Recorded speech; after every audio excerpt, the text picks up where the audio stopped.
함께 기도하겠습니다. 사랑의 아버지 하나님, 감사합니다. 새 아침을 주셔서 감사합니다. 오늘도 우리에게 건강 주신 분이 하나님이심을 감사합니다. 하나님, 우리가 한순간도 주님 없으면 살아갈 수 없는 죄인임을 고백합니다. 매 순간, 순간순간 또 하나님을 의지함으로 호흡하게 하여 주시고 만나는 모든 사람들과의 관계 속에 화평을 이루는 진정한 그리스도의 피스메이커들로 오늘 우리 살아갈 수 있도록 우리와 동행하여 주옵소서. 이 시간 말씀을 들을 때 우리의 삶에 새로운 변화를 주시고 새로운 시작을 주시고 하나님의 축복을 허락하옵소서.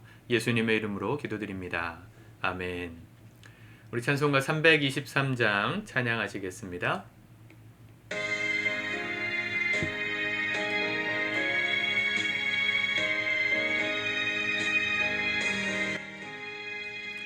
푸른 바다 낯선 이 몸 어디든지 가오리다. 괴로우나 즐거우나 주만 따라가오리니 어느 누가 막으리까. 죽음인들 막으리까. 어느 누가 막으리까. 죽음인들 막으리까. 아굴 골짝 빈들에도 복음 들고 가오리다. 소돔 같은 거리에도 사랑 안고 찾아가서 종의 몸에 지닌 것도 아낌없이 드리리다. 종의 몸에 지닌 것도 아낌없이 드리리다.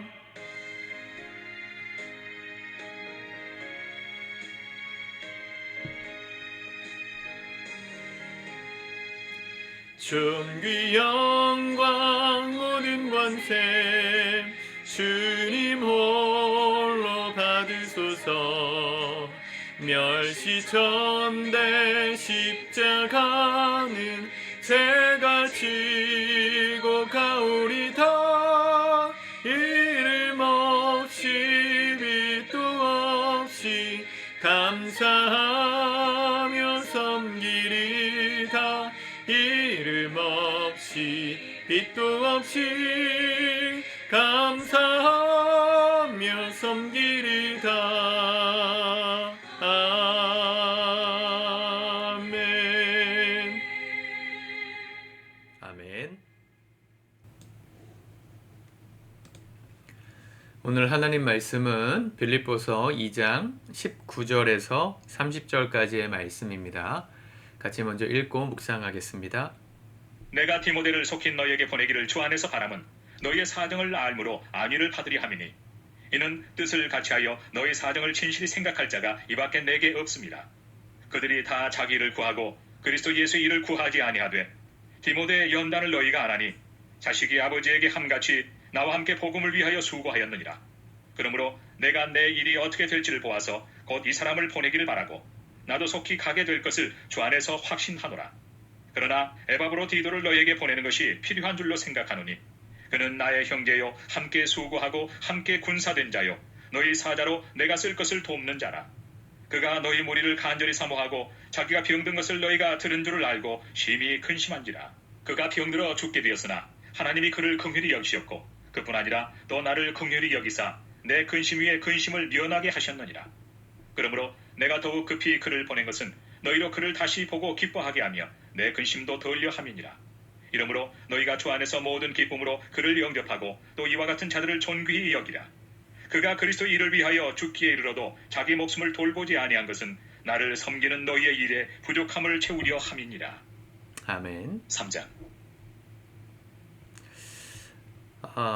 오늘 바울이 디모데와 에바브로디도를 빌립보 교회로 보내겠다 이런 얘기를 하는 장면입니다. 빌립보 교회는 바울이 지금 직접 목회하고 있는 교회가 아니었습니다.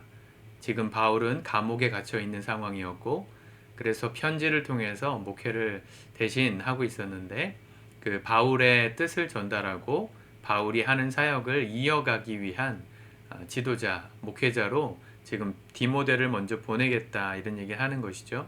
그리고 25절에 에바브로디도도 보낼 생각을 한다 이런 얘기를 하는 겁니다. 왜 이런 얘기를 하냐면 어제도 말씀드렸지만 바울의 기쁨이었던 이 빌립보 교회, 특별히 바울은 순회 선교사였기 때문에 교회를 하나 세우고 다른 지역으로 가서 또 교회를 세우고 이 세워진 교회가 어느 정도 정착하면 지도자를 세우고 또 떠나고 이렇게 유럽 전체를 돌아다니면서 복음을 전하던 순회 사역자였기 때문에 한 교회에 머물러 있지 않았습니다. 장단점이 있었겠죠. 여러 교회를 개척할 수 있다는 장점이 있었겠지만 한 교회를 이렇게 집중적으로 또 구체적으로 문제없이 이끌기에는 한계가 있었을 겁니다. 서신을 통해서 편지를 통해서 이 자기가 세우고 왔던 목회자에게 이 편지를 전달함으로 목회를 하려고 했지만 한계가 있었겠죠. 지금처럼 뭐 이메일 보내면 뭐 1초 만에 메시지가 전달되는 시대가 아니었고 편지를 하나 쓰면 적어도 한 두세 달 이상 걸려야 도착하는 그렇죠. 그런 시대의 목회를 편지로 하려고 했으니 참 어떻게 보면 좀 비효율적인 목회를 한 겁니다. 당연히 부작용도 있었겠죠. 바울이 떠나간 그 자리에 이 이단의 사상을 가진 자들, 잘못된 지도자들, 그들이 교회를 장악하고 성도들을 미혹하는 일들이 교회마다 있었습니다. 고린도 교회도 있었고 빌립보 교회, 에베소 교회, 나중에 요한계시록에 나오는 뭐 서머나 교회, 여러 가지 교회들이 이런 에베소 교회 이런 교회들이 여러 가지 유혹을 받았던 게 실제 사실이죠. 바울은 끊임없이 그 거짓 선지자들과 거짓 교사들과 싸우는 이야기를 편지에 담습니다. 오늘도 그들이 등장하죠. 21절에 보면 그들이 다 자기의 일을 구하고 그리스도 예수의 일을 구하지 아니하되. 여기 그들은 누구겠어요? 거짓 선지자, 잘못된 지도자들이죠. 자기의 일을 구하고 예수의 일을 구하지 않는 사람. 이게 바로 잘못된 지도자의 전형이고 우리가 분별해야 될 포인트입니다. 교회에서 목사님이 무슨 광고를 자꾸 하는데 결국은 목사님이 잘 되고 목회자가 뭔가 배불러지는 상황으로 교회를 이끌어간다. 거짓 선지자일 가능성이 높습니다. 물론 목회자도 일정 부분에 있어서 생활을 보장받아야 하고 또 적어도 먹고 사는 문제에 있어서만큼은 걱정이 없어야 되겠지요. 그러나 그것이 교회를 운영하는 모든 목적인 것처럼 목회자 중심적으로 교회가 움직여지면 하나님의 뜻은 가려질 수밖에 없겠죠. 성도님들도 잘 분별하셔야 합니다. 제가 우리 교회 담임 목사니까 적어도 저희 교회에 계신 분들은 저에 대한 일정 부분의 신뢰가 있으시겠죠. 그러나 사람을 신뢰하지 마시고 말씀으로 분별하셔야 합니다. 저 스스로를 보실 때도 무조건 의심하라는 게 아니라 어떤 것을 하자고 제가 권면할 때 이게 목사님의 배를 불리는 건지 아니면 하나님의 일을 하자고 권면하는 건지에 따라 반응하셔야 돼요. 목회자를 제 배를 불리겠다고 뭔가를 하는 것 같다면 순종하지 않으셔도 좋습니다. 안 하시는 게 좋아요. 그러나 하나님의 일을 위해서 헌신하자 그렇게 제가 말한다면 그러면 함께 순종하시고 적극적으로 동참하셔야 될 의무가 있는 것이죠. 그들은 그러지 않았습니다. 반대로 했어요. 자기의 일을 구하고 예수님의 일을 구하지 아니하였다. 그러나 디모데는 달랐다는 거죠. 20절 이는 뜻을 같이하여 너희의 사정을 진실히 생각할 자가 이밖에 내게 없음이라. 성도를 정말 성도답게 여기는 목회자. 내 안위를 생각하는 것을 넘어서 예수님처럼 죽기까지 복종하신 그 예수님의 마음을 품고 성도들의 삶을 돌아보는 목회자. 그를 따라가야 한다. 그가 진짜다. 그렇게 말하는 것이죠. 또 에바브로디도라는 사람도 나오는데 25절 에바브로디도를 너희에게 보내는 것이 필요한 줄로 생각하노니 그는 나의 형제요 함께 수고하고 군사된 자요 너희 사자로 내게 쓸 것을 돕는 자라. 이 지금 빌립보 교회는요. 이 소아시아 지금의 튀르키예 지역에 있는 교회 중에 하나잖아요. 이 에바브로디도는 아마도 바울이 3년 동안 에베소에서 복음을 전할 때 거기서 예수님을 만나고 자기의 고향 골로새라는 곳으로 가서 교회를 지었던 사람으로 보입니다. 골로새서라는 책이 있잖아요. 골로새 교회에 보낸 편지, 바울의 편지인데 바울이 그 교회를 개척하지 않았어요. 이 에바브로디도가 이 교회를 개척했을 거라고 봅니다.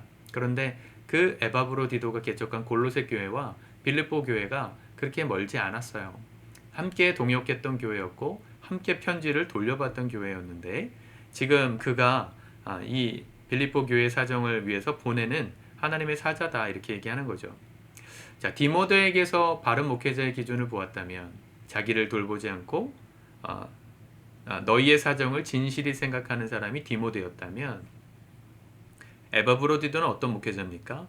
26절 자기가 병든 것을 너희가 들은 줄을 알고 심히 근심한지라. 병들었던 사람이에요. 죽을 병에 걸렸었던 것 같아요. 근데 하나님께서 그를 살려주셨어요. 27절 그가 병들어 죽게 되었으나 하나님의 긍휼히 여기셨고 뿐만 아니라 또 나를 긍휼히 여기사 내 근심 위에 근심을 면하게 하셨느니라. 성도들을 얼마나 열심히 돌봤는지 자기의 건강이 상할 정도로 죽을 병에 걸릴 정도로 성도들을 돌보는 목회자였다는 거죠. 물론 목회자들도 건강을 잘 챙겨야 오랫동안 목회할 수 있는 겁니다. 제가 심장 질환이 좀 발병하고 나서 새벽 기도회를 못하고 있는데 이 영상으로 대체하게 되었는데 지금도 사실은 제 마음에는 이 부분에 있어서 죄책감이나 이 좀 죄송한 마음이 커요. 그러나 제 몸을 좀 돌보고 조금 더 장기적인 목회를 하기 위해서 이런 새벽 말씀 묵상을 녹화하기 시작했거든요. 목회자가 병드는 것은 여러 가지 이유가 있을 수 있습니다.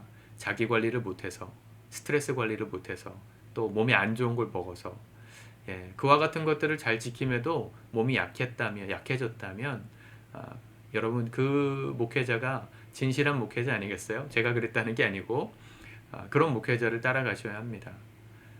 보면 참 큰 교회 목사님들은 어떻게 건강도 그렇게 좋으신지 잘 모르겠어요. 장수하세요. 장수가 나쁜 건 아닌데 이 성도들은 정말 아프고 힘든데 워낙 성도가 너무 많다 보니까 다 못 챙겨서 그런지 몰라도 목사님들은 건강하신 것 같은데 소외되고 또 오늘 내일 하시는 그 중환자들을 돌보시는 목회는 직접적으로 하시는 분들이 많이 안 계시더라고요. 대형 교회에 대부분은 부목사님들이 하시거나 전도사님들이 하시거나 밑에 사역자들이 하지 어렵고 힘든 사람들을 찾아가는 걸 담임 목회자가 하는 경우는 많이 못 보는 것 같습니다. 우리가 좀 깨닫고 배워야 될 목록이라고 생각해요. 저도 조금 더 열심을 내서 우리 성도님들을 더 돌아보기를 원합니다. 제가 올 한 해 시작될 때, 새해가 시작될 때 올해 신방하기 원하시는 분들은 연락 달라고 그러는데 연락을 많이들 안 하세요. 아마 제가 몸이 힘들까봐 걱정해 주셔서 약속을 안 잡는 건지도 모르겠지만 저를 여러분들의 일상 가운데 삶 속에 초대해 주시는 게 여러분들에게 복입니다. 제가 몸이 아파서 힘들어도 하나님께서 여러분들과 만나게 하시는 이유가 있다면 제가 가야 되겠죠. 기도해드리고 또 삶에 필요한 이야기들을 해드려야 되겠죠. 여러분들의 축복의 통로로 목회자들을 잘 활용하시면 좋겠고요. 더불어서 우리 교회 목회자들을 위해서 전도사님들, 사역자를 위해서 건강을 위해서 기도해 주시면 좋겠습니다. 자기를 몸이 상할 정도로 헌신하는 것은 사실은 당연한 우리에게 주어지는 요구 목회자의 자질이지만 그렇다고 혹사당하게 하는 것도 또 아닌 것 같아요. 서로가 서로에게 근심이 되는 것이 아니라 그런 서로의 헌신을 보면서 기쁨이 되고 감사가 되고 또 고마움이 되는 그런 서로의 삶이 된다면 목회자와 성도 사이의 관계가 깊어지지 않겠습니까? 29절 이러므로 너희가 주 안에서 모든 기쁨으로 그를 영접하고 또 이와 같은 자들을 존귀히 여기라. 네, 여러분들 우리 교회 성도들 한 분 한 분을 진심으로 사랑하는 목회자가 되기를 기도해 주시고요. 또 성도님들은 그렇게 사랑하고 헌신하는 목회자들을 존중히 여겨주시기를 축복합니다. 그게 그리스도 예수의 마음입니다. 우리 교회가 작기 때문에 사실은 사소한 문제로 서로 사이가 틀어지려면 얼마든지 틀어질 수 있는 교회입니다. 원래 교회가 작을 때 잡음이 더 커요. 물론 교회가 커지고 사람이 많으면 문제의 숫자는 더 많아지지만 대부분 그냥 지나가거든요. 근데 우리 교회 정도의 사이즈는 서로 가족 같기 때문에 서로가 가까워서 때로는 기쁘지만 때로는 큰 상처도 받아요. 그럴 때마다 함께 문제를 풀어가는 이 건강한 문화, 성도는 목회자를 존중하고 목회자는 성도를 위해서 헌신하는 이 사랑의 문화가 아름답게 자리 잡고 꽃피기를 진심으로 바랍니다. 특별히 오늘 우리 교회 사역자들을 위해서 함께 기도해 주시는 또 이 설교를 듣는 우리 사역자들은 진짜 사역자답게 우리에게 맡겨주신 영혼들을 한 번 더 챙기고 돌아보는 그런 복된 하루가 되기를 소망합니다. 기도하겠습니다. 하나님 감사합니다. 주님 주시는 은혜가 우리 모든 성도들의 마음에 사랑하는 주의 종들 마음에 풍성하게 임하기를 원합니다. 서로가 서로를 더 낮게 여기고 우리에게 맡겨주신 일을 따라 목회자는 성도를 목숨 다해 사랑하고 성도는 목회자를 진심으로 존중하고 섬기는 믿음의 선순환이 아름답게 세워지는 교회 되도록 인도하여 주옵소서. 이제 곧 창립 11주년 예배가 다가옵니다. 우리가 함께 예배하는 그날을 준비해 갈 때 우리를 통해 주님 영광 받아주시고 서로의 사랑이 우리 안에 더욱더 깊어지는 놀라운 은혜의 시간이 되어갈 수 있도록 남은 한 달 축복하옵소서. 예수님의 이름으로 기도드립니다. 아멘.